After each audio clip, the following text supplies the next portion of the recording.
Bonjour, bienvenue sur le podcast Une maison en France, un podcast en français facile pour ceux qui rêvent d'avoir une maison en France ou qui ont déjà une maison en France et, bien sûr, pour tous ceux qui veulent perfectionner leur français. Je suis Jérôme, je suis professeur de français langue étrangère et j'écris aussi des livres pour vous si vous apprenez le français. Chaque semaine, je lis un chapitre, ils sont tout petits, du roman en français facile « Les surprises du premier été ». Puis, je vous explique le français utilisé dans le texte. Dans ce nouvel épisode, Petra et Peter vont se détendre auprès du ruisseau qui est en bas de leur propriété. Dans la partie explication, je vais vous parler des verbes pronominaux. Vous savez, ces verbes comme se promener, se laver ou s'amuser. Et je parlerai aussi de la météo. Mais sans plus attendre, poursuivons l'histoire.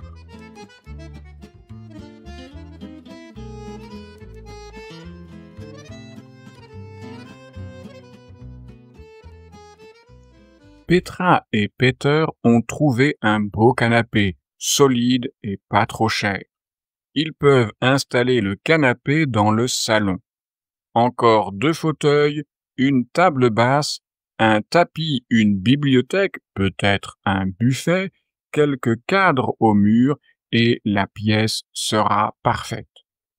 Mais tout ça, ce sera pour une autre fois. Aujourd'hui, il fait vraiment très chaud. Ils décident d'aller au ruisseau pour avoir un peu de fraîcheur. Là, ils peuvent mettre les pieds dans l'eau. Ça fait du bien. Petra a apporté son livre. Elle lit couchée sur l'herbe. Peter, lui, redevient un enfant.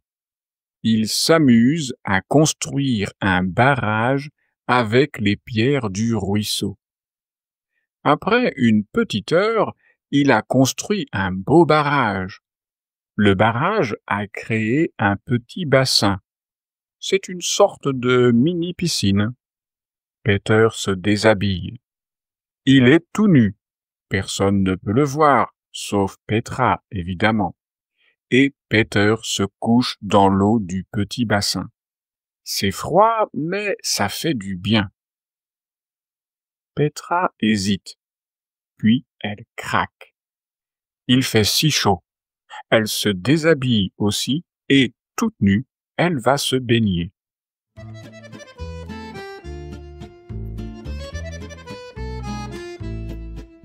Et vous, s'il fait très chaud, comment vous rafraîchissez-vous? Vous vous reposez près d'un ruisseau ou d'une rivière? Ou alors près de votre piscine, si vous en avez une?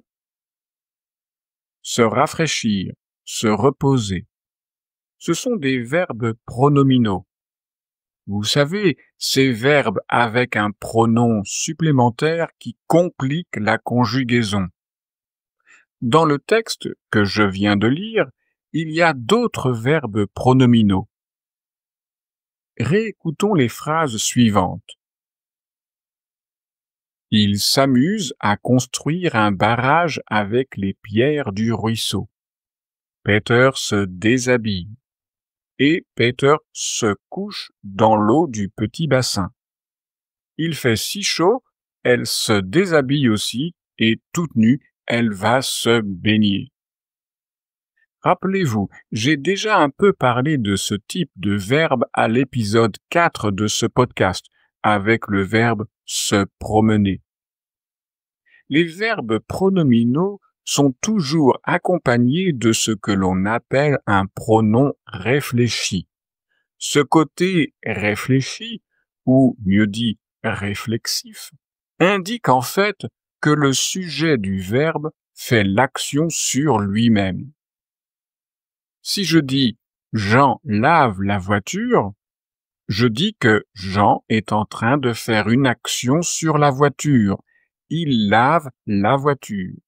Mais si je dis Jean se lave, alors ici, le verbe est pronominal, car il est accompagné, ici précédé, par le pronom se. Et alors, ici, Jean fait l'action sur lui-même. Il se lave. On pourrait comparer ces pronoms avec de petits miroirs qui renvoient l'action sur le sujet. Et d'ailleurs, on pourrait dire Jean se regarde dans le miroir de la salle de bain. Dans le texte, les verbes pronominaux utilisés sont s'amuser, se déshabiller, se coucher, se baigner. À chaque fois, avec ces verbes pronominaux, l'action exprimée par le verbe s'exerce sur le sujet. Peter se déshabille. Ça veut dire que Peter, le sujet donc, retire lui-même ses vêtements. Petra se baigne. Ça veut dire que Petra, elle aussi le sujet de cette phrase, va aller elle-même dans l'eau du ruisseau. Si vous avez compris cette idée de verbe miroir, vous avez tout compris. Cependant, ce qui peut être compliqué avec les verbes pronominaux, c'est que le pronom change en fonction du sujet. Avec je, le pronom réfléchi est me. Je me baigne, je m'amuse. Avec tu, le pronom réfléchi est te. Tu te déshabilles, tu t'amuses. Avec il, elle ou on, le pronom réfléchi est se. Il se déshabille, elle se baigne, on s'amuse. Avec nous, le pronom réfléchi est nous. Donc, on a le pronom nous 2 fois de suite. Nous, nous baignons. Nous, nous amusons. Avec vous, le pronom réfléchi est vous. Donc, on a là aussi le pronom vous 2 fois de suite. Vous vous baignez, vous vous amusez. Avec il ou elle, au pluriel, le pronom réfléchi est de nouveau se. Il se baigne, elle s'amuse. Peter et Petra se baignent parce qu'il fait vraiment très chaud. Si la température est élevée, donc très haute, il faut dire il fait chaud. Attention, il ne faut pas utiliser le verbe être et dire il est chaud, car dans ce cas, vous dites qu'un objet est chaud. Par exemple, attention, le café est très chaud. Mais si vous voulez parler d'un ressenti, d'une impression générale, du temps qu'il fait, de la météo, alors vous devez utiliser le verbe faire. Si vous dites il fait chaud, alors vous exprimez un ressenti, une sensation. Ici, une sensation de chaleur. Et on pourrait même dire que c'est un peu subjectif.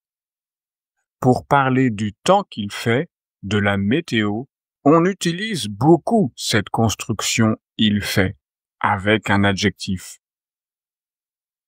Il fait chaud, il fait froid, il fait beau, il ne fait pas beau. Avec ces exemples, il est donc question d'un ressenti, d'une impression. Bien sûr, cette impression se base sur des faits réels, sur des températures mesurables, mais cela reste quand même subjectif. Quand un phénomène météorologique est objectif, la présence de soleil, la présence de nuages, de pluie, de neige, de vent, alors on utilise en français une autre expression. On utilise il y a. Il y a du soleil. Il y a des nuages. Il y a du vent. Ou alors on utilise des verbes spécifiques. Il pleut. Il neige. Voilà pour le 28e épisode de ce podcast. Dans le prochain épisode, Petra et Peter vont explorer en détail la deuxième chambre de l'étage et ils vont se rendre compte que le problème des souris est vraiment un gros problème. Quel problème exactement? Vous le saurez au prochain épisode. Mais si vous ne pouvez pas attendre la semaine prochaine pour la suite des surprises du premier été, vous pouvez aussi acheter le livre papier ou l'e-book sur Amazon. Et si vous avez déjà dans votre bibliothèque les surprises du premier été, savez-vous qu'il y a une suite à cette histoire? Cette suite s'appelle Les émotions d'un automne turbulent. C'est la suite des aventures de Petra et Peter dans leur maison en France. Mais cette fois-ci, ça se passe en automne. Le livre papier et l'e-book sont disponibles sur Amazon. Soyez curieux. Allez voir mes autres livres et dites-moi ce que vous en pensez. Si vous n'êtes pas encore abonné au podcast, abonnez-vous pour ne rater aucun épisode. Si vous aimez ce podcast, parlez du podcast à tous vos amis qui veulent aussi apprendre le français. Partagez aussi le podcast sur vos réseaux sociaux. N'hésitez pas à évaluer cet épisode avec 5 étoiles ou alors tout simplement écrivez un commentaire sympathique si votre plateforme d'écoute le permet. Cela aiderait considérablement à faire connaître le podcast. Et rappelez-vous, avoir une maison en France, c'est bien. S'il fait chaud quand vous êtes en France, c'est mieux. Mais s'exprimer en français quand vous vous promenez avec des amis français ou quand vous vous amusez avec vos voisins pendant un apéro, là, c'est quand même encore mieux. Si vous voulez perfectionner votre français, je peux vous aider avec mes leçons en ligne.